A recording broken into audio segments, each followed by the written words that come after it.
အားလုံးပဲမင်္ဂလာပါ UK Match ရဲ့ Facebook နဲ့ YouTube channel ကနေကြိုဆိုပါရစေဒီကနေ့စိတ်ဝင်စားစရာနောက်ဆုံးရအားကစားသတင်းတွေကိုကြည့်ရမယ်ဆိုရင်တော့ Nation League ပြိုင်ပွဲတွေနဲ့အတူနိုင်ငံတကာခြေစွမ်းပွဲတွေလည်းကစားခဲ့တဲ့အချိန်မှာဘရူးနေ့ညမှာတော့ပြင်သစ်လက်ရွေးစင်အသင်းကယူကရိန်းကို9ဂိုးတကူနဲ့နိုင်ခဲ့တယ်ဂိုးတွေအများကြီးသွင်းခဲ့တဲ့အထက်မှာဒီနမေကျော်တိုက်ချင်မှု Olivier Giroud လည်း2ဂိုးသွင်းခဲ့တယ်။ဒါကြောင့်သူဟာပြင်သစ်လက်ရွေးစင်အသင်းမှာစုစုပေါင်းသွင်းဂိုးက42ဂိုးထိရှိခဲ့တယ်။ပြင်သစ်အသင်းမှာတချို့ကဝေဖန်ကြတာပေါ့ Giroud ရဲ့ခြေစွမ်းပိုင်းကိုအားရစရာမရှိဘူး။လက်ရွေးစင်သွင်းတဲ့သူဘာမှမလုပ်ပေးနိုင်ဘူးလို့ပြောထားပေမဲ့လက်ရှိမှာ Olivier Giroud ကပြင်သစ်လက်ရွေးစင်အသင်းရဲ့ဒုတိယဂိုးအများဆုံးသွင်းထားသူဖြစ်လာပါပြီ။နမေကျော် Michel Platini ရဲ့42ဂိုးစံချိန်ကိုချိုးပြီးတော့42ဂိုးထိရောက်ခဲ့တာပါ။ဆိုတော့အများဆုံးသွင်းထားသူက Thierry Henry ပါ။သူကစုစုပေါင်း50ဂိုးသွင်းထားတော့ Giroud က9ဂိုးကွာနေပါသေးတယ်လက်ရှိနေထားရလက်ရွေးစင်အသင်းမှာသူဆက်ကစားနေတဲ့အနေထားကြောင့် Henry ရဲ့သွင်းဂိုးအခြေအနေကိုသူကြော်နိုင်ဖို့အခွင့်အရေးအများကြီးရှိနေပါတခါအင်္ဂလန်အသင်းမှာလည်းဒီပြီးခဲ့တဲ့ရက်ပိုင်းတွင်မှာ Tammy Abraham ကသူ့ရဲ့23နှစ်ပြည့်မွေးနေ့ကိုကျင်းပခဲ့တယ်အဲ့ဒီမွေးနေ့ပွဲမှာ Ban Chilwell တို့ Jadon Sancho တို့တက်ရောက်ခဲ့တဲ့အပေါ်အစိုးရကသတ်မှတ်တဲ့ COVID-19 စီးမင်းကိုဖောက်ဖျက်ပြီးတော့သူ့ရဲ့မွေးနေ့ပါတီမှာ22ယောက်ထိတက်ခဲ့တဲ့အတွက်လက်ရွေးစင်အသင်းကသူတို့ကိုခြံလက်ထားပြီးဒါအပြင် Nation League ပွဲဖြစ်တဲ့ဒီတစ်ပတ်အတွင်းမှာကစားမဲ့ဒိန်းမတ်တို့ Belgium တို့ရဲ့ Nation League ပွဲစဉ်တွေမှာလည်းသူတို့တွေ3ယောက်ပါဖို့မသေးကြဘူး Gareth Southgate အနေနဲ့ဒီကစားမ3ယောက်ကိုဘယ်လိုပြစ်ဒဏ်ချမလဲဘယ်လိုပုံစံချမလဲဆိုတော့သူတို့ဆုံးဖြတ်ထားခြင်းမရှိသေးဘူးဒါပေမဲ့ FA ကတော့တစ်ခုဆုံးဖြတ်ပြီးတော့သူတို့ကိုနောက်တစ်ချိန်မှာဒါမျိုးမလုပ်နိုင်အောင်ဆုံးဖြတ်သွားမယ်လို့ဆိုပါတယ်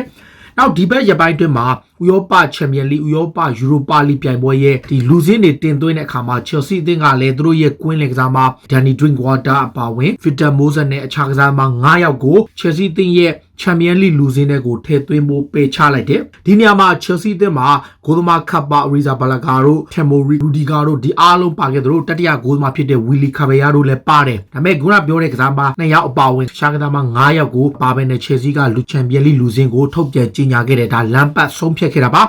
Chelsea တဲ့ရဲ့လူငယ်ကစားမလေးတယောက်ဖြစ်တဲ့ Gemo ကတော့ပြီးခဲ့တဲ့ရာသီထဲမှာအကောင်းဆုံးခြေစွမ်းပြနိုင်လို့တနစ်တာရဲ့ Academy အကောင်းဆုံးလူငယ်ကစားမဆုကိုရရှိခဲ့ပါတယ်။အသက်18နှစ်ပဲရှိတဲ့ Gemo ကပြီးခဲ့တဲ့ရာသီမှာခြေစွမ်းပြကစားနိုင်ခဲ့သလို Chelsea တဲ့ရဲ့ကွင်းလယ်မှာအားကိုးရတဲ့သူပါ။ရန်ခြေစွမ်းပြနေရင်ကဒူးတန်ရာရသွားလို့အခုလောလောဆယ်မှာအနားယူနေရပေမဲ့ Scotland လက်ရွေးစင်ကစားမလေးကတော့အနာဂတ်မှာ Chelsea တဲ့ရဲ့ကွင်းလယ်ကိုဥဆောင်သွားမဲ့သူလည်းဖြစ်ပါတယ်။တခါပြင်သစ်ကလပ်ဘိုဒိုအသင်းကလည်းအသင်းလက်မှတ်ဖြစ်နေတဲ့အရင်က Newcastle တို့Paris Saint-Germain တို့ရဲ့ကွင်းလယ်ကစားမဟောင်းဖြစ်တဲ့ Ban Arfa ကိုခေါ်လိုက်ပြီးဆိုတော့ Ban Arfa ဟာဘိုဒိုအသင်းနဲ့လွတ်ပြောင်းရွှေ့ခြင်းနဲ့စာချုပ်ချုပ်ဆိုပြီးနောက်သူကကြောနံပါတ်8ကိုဝစ်ဆင်သွားမှာဖြစ်ပါတယ်။ Ban Arfa ကိုကျွန်တော်ကြိုက်တဲ့အချက်ကဘာလဲဆိုတော့တကူကြီးဘောလုံးစွန့်ရည်ရန်ကောင်းတယ် dribbling skill ရန်ကောင်းတယ်ဒါပေမဲ့ခက်တာကတကူကောင်းအရန်ဆန်လုံးတဲ့အခါမှာကလပ်အသင်းတွေက team work နဲ့သွားတဲ့အတွက်ကြောင့်သူ့ကိုတောင်းအသင်းတွေကမကြိုက်ကြတဲ့အနေထားသူတို့ Nice မှာလည်းခြေစွမ်းပြတယ်တော်တော်လေးကိုခြေစွမ်းပြပေမဲ့သူ့ကိုအသင်းတော်တော်များများကရေရှည်ဆက်ထားဖို့ထက်ကာလတိုနေတာခေါ်ကြတာလည်းတွေ့ရတယ်တော့တခါ Arsenal အသင်းကလည်းသူတို့ရဲ့ Europa League လူစင်းကိုထုတ်ပြန်ကြေညာတဲ့အခါမှာဒီ Mesut Ozil နဲ့နောက်ခံလူ Sokratic ကိုခြံထားခဲ့တယ်သူတို့ Sokratic ကတော့ခံစစ်ပိုင်းမှာကျွန်တော်ပြောလို့ပေါ့ခံစစ်မှုတွေအများကြီးရှိနေတဲ့အတွက် Sokratic ကိုခြံခဲ့တာဖြစ်ပြီး Ozil ကတော့သူတို့ non-EU player စုစုပေါင်း19ယောက်မှာ18ယောက်ပဲထည့်ရမှာဖြစ်တဲ့ကြောင့် Ozil ကိုပါခြံခဲ့တာ Ozil ရဲ့အလားအလာကလည်း Arsenal မှာမသေးကြတော့သူကိုယ်တိုင်ကလည်းအသင်းကထွက်ဖို့ပြင်ဆင်နေတဲ့စာချုပ်သက်တမ်းနောက်ဆုံးနှစ်ရောက်နေတဲ့အခါမှာသူ့အနေနဲ့ဘယ်လိုစဉ်းစားမလဲဆိုတော့စောင့်ကြည့်ရမယ်ဒါပေမဲ့ဒီနေ့တရားဒီဆက်နေပြီးရင်နောက်ရာသီမှာအလွတ်ပြောင်းရွှေ့ခြင်းနဲ့ထွက်မှာပါအာဆနယ်ကယူရိုပါလိလူချင်းကိုထုတ်ပြန်ကြေညာတဲ့အချိန်ကလပ်အသင်းမှာကိုဗစ်ကူးစက်ခံထားရတဲ့ပြဿနာတွေနဲ့ရင်ဆိုင်နေရတယ်အသင်းရဲ့ staff ဝန်ထမ်းတစ်ယောက်ကကူးစက်ရောဂါကူးစက်ခံရပြီးနောက်ဝန်ထမ်း6ယောက်ကပါ quarantine နေရတယ်ဒါကြောင့်အာဆနယ်ကဟေးလာမှာရှိတဲ့သူတို့ရဲ့လူငယ် academy ကိုပိတ်ထားရပြီးတော့ deep cleaning လို့ခေါ်တဲ့အသေးစိတ်ပြန်လဲတန့်ရှင်းရေးကိုသူတို့စပြီးတော့လုပ်မယ်ဘယ်တော့ပြန်ဖွင့်မလဲဘယ်လိုပုံစံလုပ်မလဲဆိုတာကိုတော့ကလပ်အသင်းဘက်ကကြီးညာမယ်လို့ဆိုပါတယ်အာဆနယ်ရဲ့လူငယ်တိုက်စစ်မှု Eddie Nketiah ကတော့အန်ဒိုရာနဲ့3ဂိုးစီသေးကြတဲ့ပွဲမှာ Under 21 အသင်းအတွက်ဂိုးထပ်သွင်းခဲ့တဲ့အတွက်ကြောင့်သူဟာ Under 21 အသင်းမှာ73ဂိုးရှိခဲ့ပါပြီဒါဟာအရင်ကအင်္ဂလန်နမေကျော်တိုက်စစ်မှုကြီးအာလန်ရှီယာက U21 ကစားမပွားမှာတင်ထားတဲ့စံချိန်နဲ့တူညီခဲ့တာပါဒါဟာသူ့အတွက်လည်းတော်တော်လေးကိုကောင်းတယ်နောက်တစ်ခုကနယ်သာလန်လက်ဝဲစင်အသင်းကရိုနယ်ကူမန်ကိုဘာစီလိုနာအသင်းကိုဆုံးရှုံးသွားခဲ့တဲ့နောက်သူ့နေရာမှာအစားထိုးဖို့အတွက် Frenkie Boa ကိုခန့်ခဲ့တယ် Frenkie Boa က Crystal Palace ကိုလည်းလာခဲ့ဘူးတယ်ပ Premier League မှာရလက်တော်တော်လေးစိုးခဲ့တဲ့မှတ်တမ်းကိုပိုင်ဆိုင်ထားတဲ့သူကိုနယ်သာလန်အသင်းကလေရွေးစင်နီးပြဖြစ်ခန့်လိုက်တယ်သူ့ရဲ့ပထမဆုံးပွဲမှာပဲမက်ဆီကိုသူတို့တကူကိုမရှိနဲ့ရှုံးသွားတယ်အဲ့ပွဲမှာ Raul Jimenez ကိုသွင်းသွားတယ်ပြောချင်တာကနယ်သာလန်အသင်းဟာအသင်းကောင်းတစ်သင်းဖြစ်တဲ့ Memphis Depay တို့ Ryan Babel တို့ Frankie De Jong တို့ Wijnaldum တို့အပြင် Van Dijk တို့ပါတော့တကယ်ကို proper strong အသင်းဖြစ်ပေမဲ့ Ronald Koeman ထွက်သွားပြီးတဲ့အချိန်မှာအသင်းက direction အဲ့လောက်ကြီးမကောင်းတော့ဘူးဗျအခု Frankie De Boer ကအမှန်တိုင်းပြောရင်တိတ်ပြီးတော့နီးပြူကမကြွယ်ဝသလိုပဲကစားမဘွားမှာအောင်မြင်မှုတွေအများကြီးရတယ်တကယ်ကိုကြိုကြားတဲ့ကစားမတစ်ယောက်ဖြစ်ပေမဲ့အခုနယ်သာလန်လက်ရွေးစင်အသင်းကိုကင်တဲ့အခါမှာသူ့အနေနဲ့အားနည်းမှုတွေယုံကြည်မှုတိတ်မရှိတဲ့ပုံတွေတွေ့နေရတယ်ဗ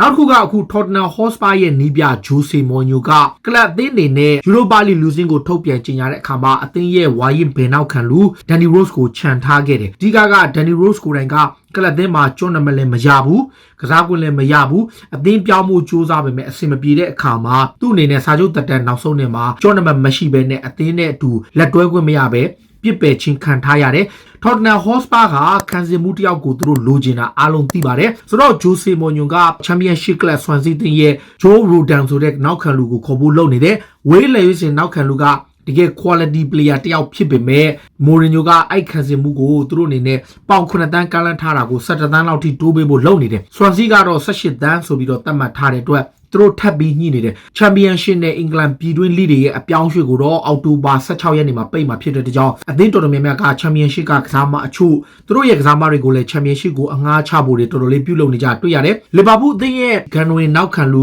Jamie Carragher ကဘာပြောလဲဆိုတော့ကလပ်အသင်းရဲ့အဓိကနောက်ခံလူဖြစ်ကစားနေတဲ့Joe Gomez ဟာ Aston Villa နဲ့ပြသခဲ့တဲ့ခြေစွမ်းရရောခုနောက်ပိုင်းပွဲစဉ်တွေမှာအမားတွေတောက်လျှောက်ကျူးလွန်နေတဲ့အတွက် Everton ရဲ့ပွဲမှာသူ့ကိုအရန်အဖြစ်ထားသင့်တယ်လို့ပြောထားတယ်ဗျလက်လောမှာ Martin ရဲ့ injury အခြေအနေမသေးကြသေးဘူးတကယ်လို့ Martin တာပြန်ကစားနိုင်ရင် Virgil van Dijk နဲ့သူ့ကိုတွဲကစားဖို့ Carragher ကတောင်းဆိုထားတာပါလက်ရှိနေထားရ Joe Gomez ကလည်းတော်တော်ကိုဆိုးဆိုးဝါးဖြစ်နေတာပါတကယ်လို့ Martin မကစားနိုင်တော့မှ Center back က Fabinho ကိုလည်းကစားစေချင်တဲ့ပုံစံမျိုးပြတောင်းဆိုမှုပြုလုပ်ထားတာပါနောက်တစ်ခုကအခု Manchester United ရဲ့ဂိုးသမား Sergio Romero ကပြီးခဲ့တဲ့နွေရာသီပြောင်းရွှေ့မှာ Everton အသင်းကိုပြောင်းဖို့တော်တော်လေးကိုနှိစက်ခဲ့ပြီးတော့မှအဆုံးမတတ်နိုင်ပဲပြက်ပြက်သွားတယ်ဒါကြောင့် Everton ကနောက်ဆုံး Roma ရဲ့ဂိုးသမား Olsen ကိုခေါ်လိုက်တယ်ဆိုတော့Premier League မှာဆက်နေဖို့သူ့ရဲ့အလားအလာပြတ်သွားတဲ့အခါမှာ Romero က Major League Club တွေကိုပြောင်းဖို့စဉ်းစားနေတယ် Major League Club တွေကိုပြောင်းရင်တော့အခွင့်အရေးရှိသေးတယ်ဆိုတော့ Sergio Romero ကိုတိုင်း Club တင်းကိုထွက်ခွာခွင့်တောင်းဆိုထားပြီးသူ့ကို Major League Club ကိုပြောင်းခွင့်ပေးပါဆိုပြီးပြောထားပါတယ်33နှစ်ရွယ်ရှိတဲ့ Argentina ဂိုးသမားအနေနဲ့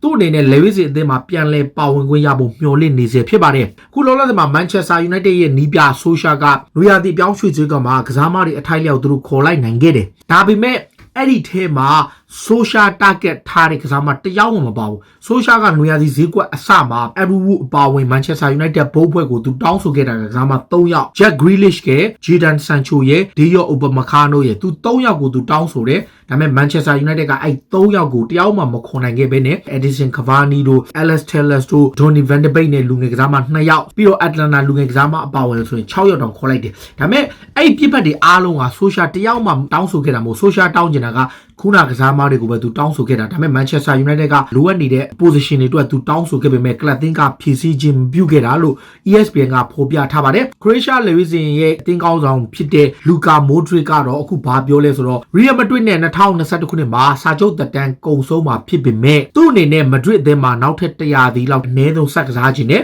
Madrid အနေနဲ့သူ့ကိုစာချုပ်သစ်ချုပ်ဆိုဖို့တောင်းဆိုနေသလိုသူကိုယ်တိုင်ကလည်း Real Madrid မှာဆက်ကစားခြင်းနဲ့လို့ဆိုပါတယ် Everton အသင်းကဂိုးသမား Jordan Pickford ရဲ့နေရာမှာအစားထိုးနိုင်မဲ့သူ့ကို pressure ပေးနိုင်မဲ့ Olsen ကိုခေါ်ထားတဲ့အချိန်သူ့မှာ pressure တွေဖြစ်နေတဲ့အချိန်မှာ England လေဝေးစင်နီးပြ Gareth Southgate ကိုယ်တိုင်ကလည်း Jordan Pickford ရဲ့ Dean Henderson ရဲ့ Nick Pope ရဲ့3ဦးတည်းကနံပါတ်1ဂိုးသမားအဖြစ်သူစဉ်းစားပြီးရွေးချယ်ဖို့လုပ်နေပြီလို့ဆိုတယ်စောပိုင်းတော့ကတော့ Pickford ကိုသူနံပါတ်1ပေးထားတယ်ဒါပေမဲ့ recently မှာသူအမားတွေတောက်လျှောက်လုပ်နေတဲ့အတွက်တယောက်ကို first choice goalkeeper ဖြစ်သူမကြမီရွေးချယ်တော့မယ်လို့ဆိုပါတယ်နောက် Major League Club Inter Miami အသင်းကလည်း David Beckham ပိုင်ဆိုင်တဲ့အသင်းကလည်းအသင်းကောင်းဆောင်အဖြစ်တိုက်စစ်မှု Gonzalo Higuain ကိုရွေးချယ်လိုက်ပြီဖြစ်ပါတယ် Higuain နဲ့ Matuidi ဆိုနှစ်ယောက်က Juventus ကနေသူတို့ပြောင်းလာခဲ့တာပါသူတို့အသင်းအတွက်တော့ဥရောပကရောက်လာတဲ့ကစားမအနေနဲ့ပထမဆုံး2ယောက်ပါဒါပေမဲ့ Higuain ကထိပ်တန်းအဆင့်ရှိတဲ့တိုက်စစ်မှုတစ်ယောက်ဖြစ်တဲ့အတွက်သူ့ကိုအသင်းကောင်းဆောင်ဖြစ်ရွေးချယ်လိုက်တာပါ Manchester City ရဲ့နောက်ခံလူ Eric Garcia ကတော့ Barcelona နဲ့အကျိုးသဘောတူမှုရရှိသွားပြီးတော့ Barcelona မှာလောက်ခလာစာ short ယူသွားမယ်လို့သူဆိုထားတယ်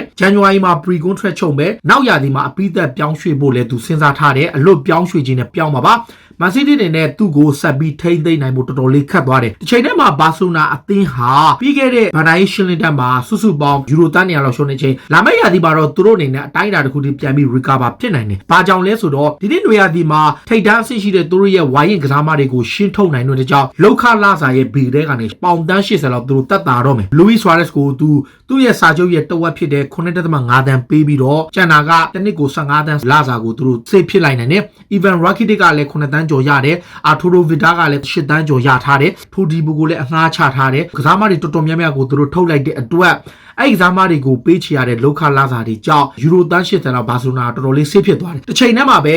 ဝက်ဆန်တဲ့မှာကိုဗစ်ဖြစ်နေတဲ့နီးပြဒေးဗစ်မွိုက်စ်ကအခုပြန်လည်တက်တာကောင်းမွန်လာပြီဖြစ်တဲ့အတွက်သူ့အနေနဲ့ကလပ်တင်းရဲ့လေ့ကျင့်ခွင့်တွေမှာပါဝင်ဆင်းနေပြီမွိုက်စ်ကပြီးခဲ့တဲ့2ပတ်လောက်ကကိုဗစ်ဖြစ်လို့နားနေတာသူနားနေတဲ့အချိန်မှာပဲလက်စတာကို3-0နဲ့နိုင်တယ်ဆိုတော့သူပြန်လာရင်တော့ဘလို့အခြေအနေရှိမလဲမသိဘူးဒါပေမဲ့သူမရှိတဲ့အချိန်မှာတော့4-3နဲ့သူကိုပြတ်နိုင်ထားတယ်ဗျအီတလီစီးတီးမှာဂျူဗန်တက်စ်နီးပြအန်ဒရီဖီယာလိုကဝိုင်းရင်တိုက်စစ်မှုဖြစ်တဲ့ခရစ္စတီယာနိုရိုနယ်ဒိုကိုအရန်ချီးကျူးလိုက်တယ်35နှစ်ရှိတဲ့တိုက်စစ်မှုပေါ်စူပါစတာကကလပ်တင်းရဲ့လေ့ကျင့်ခန်းကိုအစိုးဆုံးလာပြီးတော့နောက်ဆုံးမှပြန်သွားတဲ့သူတယောက်ဖြစ်ပြီးတော့အသင်းအတွက်အရန်ကိုအမြဲပေးဆက်လို့ချင်းအပြည့်ရှိတဲ့သူလို့ချီးကျူးလိုက်တယ်ရိုနယ်ဒိုဟာသူ့ရဲ့ကစားမဘဝမှာအကောင်းဆုံးခြေစွမ်းကိုဆက်ထိန်းထားနိုင်စေဖြစ်ပြီးတော့လေဝီစီစစ်မှာရောကလပ်အသင်းမှာပါအကောင်းဆုံးခြေစွမ်းပြနေသူပါဆိုတော့အန်ဒရီဖီယာလိုကိုနိုင်ကရိုနယ်ဒိုရဲ့ဝရီယာနဲ့အသင်းပေါ်ကိုပေးဆက်လို့ချိန်ကိုသူကချီကျူးပြောကြားခဲ့တာပါဒါတွေကတော့စိတ်ဝင်စားစရာနောက်ဆုံးရအားကစားသင်းတွေကိုတင်ဆက်ပေးတာပါခုလိုမျိုးစိတ်ဝင်စားစရာအားကစားသင်းတွေကိုနားဆင်ခြင်းနဲ့ကြည့်ရှုခြင်းတော့ UK Match Day ရဲ့ Facebook နဲ့ YouTube Channel ကို follow လုပ်ထားကြပါလို့တောင်းဆိုရင်းနဲ့ဒီကနေ့ရဲ့အစီအစဉ်ကိုဒီမှာပဲဆုံးသက်ပါစေအားလုံးကိုကျေးဇူးတင်တော့